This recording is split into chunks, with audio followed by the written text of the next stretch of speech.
America సంస్థలని అంటే అమెరికాకు సంబంధించినటువంటి బోయింగ్ దగ్గర నుంచి అనేక సంస్థల మీదన చైనా నిషేధం విధించింది. తైవాన్కి అమెరికా ఆయుధాలు అమ్మినందుకు ప్రతీకారంగా.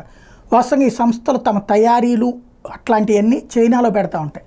ఆ చైనాలో ఉన్నటువంటి సంస్థలు అమెరికాకు సంబంధించిన సంస్థల యొక్క టోటల్ అక్కడ పెట్టుబడులు లెక్క చూస్తే లక్షల కోట్ల రూపాయలు ఉంటాయి. లక్షల కోట్ల రూపాయలు అంత సొమ్ము అక్కడ ఇన్వెస్ట్ చేశారు. పనులు జరుగుతూ ఉన్నాయి. అక్కడి నుంచి ఎక్స్పోర్ట్ చేస్తూ ఉంటారు. ఎందుకంటే అక్కడ తక్కువ ఖర్చుకి కూలీ దొరుకుతారు, ఏది మ్యాన్ పవర్ దొరుకుతుంది కాబట్టి అక్కడ చేస్తూ ఉంటారు. ఇప్పుడు వాటి మీద నిషేధం విధించడం ద్వారా అమెరికాకు ఒక సవాల్ విసిరింది చైనా. ఇప్పుడు అమెరికన్ సంస్థలు ట్రంప్ మీద బైడెన్ మీద ఒత్తిడి తెచ్చి ఆ అమ్మకాలు ఆపించాలి తైవాన్కి. వాస్తవంగా ట్రంప్ వచ్చేస్తే కనుక నాకు తెలిసి ఎక్కువగా తైవాన్ని నెత్తినేసుకోడు, అలాగని చైనాని తైవాన్ మీదకి పోనీయడు.